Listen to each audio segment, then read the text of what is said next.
नमस्कार। क्या कभी ऐसा महसूस होता है कि पूरी श्रद्धा से की गई पूजा, प्रार्थनाएं वो नतीजा नहीं दे रही हैं जो हम चाहते हैं? शास्त्रों की माने तो इसका एक कारण घर में पूजा करने की जगह की व्यवस्था भी हो सकती है। तो चलिए आज इसी बारे में बात करते हैं। ये सवाल शायद हम में से कई लोगों के मन में कभी ना कभी तो जरूर उठता है। हम पूरी आस्था से प्रार्थना करते हैं, लेकिन कभी कभी ऐसा लगता है जैसे हमारी बात सुनी ही नहीं जा रही। और ये एक बहुत ही आम एहसास है।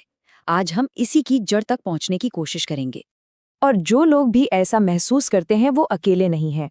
हमारे शास्त्रों में भी भक्तों की ऐसी चिंताओं का जिक्र मिलता है। ये दिखाता है कि ये समस्या सदियों पुरानी है और अच्छी बात यह है कि इसका समाधान भी हमारे शास्त्रों में ही छिपा है। तो फिर गड़बड़ हो कहाँ रही है? मजे की बात यह है कि शास्त्रों के हिसाब से समस्या हमारी आस्था या भक्ति में नहीं, बल्कि हमारी पूजा घर में हमसे अनजाने में हो रही कुछ छोटी छोटी गलतियों में हो सकती है। यही गलतियां नेगेटिव एनर्जी पैदा करती हैं। तो आज हम इन 6 बातों पर फोकस करेंगे। सबसे पहले प्रार्थना की समस्या को समझेंगे, फिर एक पॉजिटिव माहौल बनाने पर बात करेंगे, जानेंगे कि कौन सी चीजें तुरंत हटानी है, पूजा के जरूरी नियम क्या है, दीपक कैसे जलाना चाहिए, और आखिर में इन सब बातों का निचोड़ क्या है। तो चलिए सीधा समाधान की बात करते हैं। सबसे पहले उन 5 जरूरी चीजों के बारे में जानते हैं जो पूजा की जगह पर पॉजिटिव एनर्जी को खींचने के लिए जरूरी होनी चाहिए।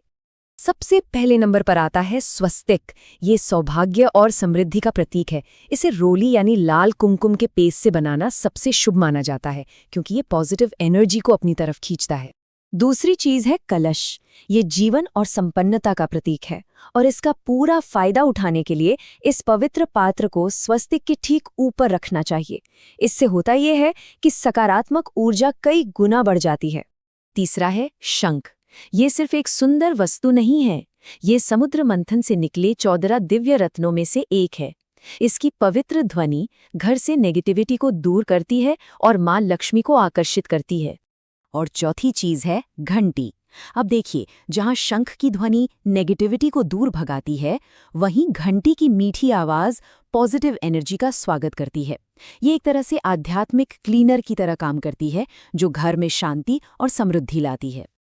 और पांचवी चीज, अगर घर में शिवलिंग है तो उसका स्थान बहुत ही ज्यादा महत्वपूर्ण है। उनका आशीर्वाद बना रहे, इसके लिए उन्हें हमेशा उत्तर या पूर्व दिशा में एक शांत और साफ सुथरी जगह पर ही रखना चाहिए। अच्छा, अब हमने ये तो जान लिया कि क्या रखना है, लेकिन ये जानना भी उतना ही जरूरी है कि क्या हटाना है। कभी-कभी पॉजिटिव एनर्जी को अंदर आने देने के लिए पहले जगह बनाना सबसे जरूरी कदम होता है। ये लिस्ट बहुत महत्वपूर्ण है, तो इस पर जरा ध्यान दीजिएगा। सबसे पहले, पूर्वजों की तस्वीरें पूजा की वेदी पर नहीं होनी चाहिए। उनका स्थान सम्मानजनक है, लेकिन देवताओं के बराबर नहीं। दूसरा, गणेश जी की मूर्तियां हमेशा जोड़े में यानी 2 की संख्या में रखें, ये शुभ होता है। तीसरा, कोई भी टूटी फूटी मूर्ति या तस्वीर है तो उसे तुरंत हटा दें, क्योंकि वो नेगेटिव एनर्जी पैदा करती है। चौथा, टूटे हुए चावल पूजा में कभी इस्तेमाल न करें। पांचवा, यह पक्का करें कि मां लक्ष्मी की मूर्ति बैठी हुई मुद्रा में हो, ताकि धन घर में स्थिर रहे, टिका रहे। छठा, भैरव, शनि और काली जैसे उग्र स्वरूप वाले देवताओं की मूर्तियां घर के मंदिर के लिए नहीं होती। और आखिर में, अपने गुरु या संतों की तस्वीरों को वेदी पर नहीं बल्कि पास की दीवार पर लगाना चाहिए। ठीक है, तो अब हमारा पूजा स्थान बिल्कुल सही चीजों से सज गया है। अब बात करते हैं पूजा करने के सही तरीके और नियमों की। पूजा की तैयारी में कुछ बातों का खास ध्यान रखना होता है।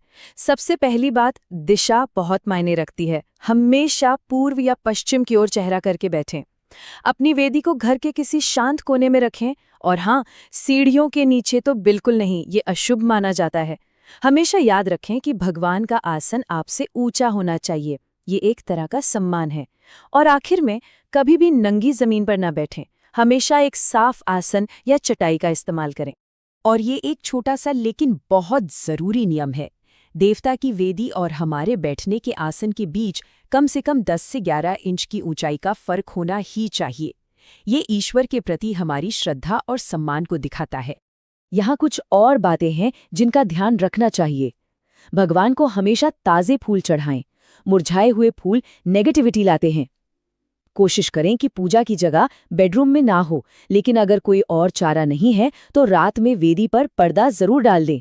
और हाँ, पूजा करते समय काले कपड़े पहनने से बचना चाहिए, क्योंकि ये रंग शुभ नहीं माना जाता। अब बात करते हैं दीपक की, पूजा का एक बहुत ही जरूरी हिस्सा। पर क्या आप जानते हैं कि दीपक जलाने के भी अपने कुछ खास नियम होते हैं, ताकि उसकी ऊर्जा का पूरा लाभ मिल सके?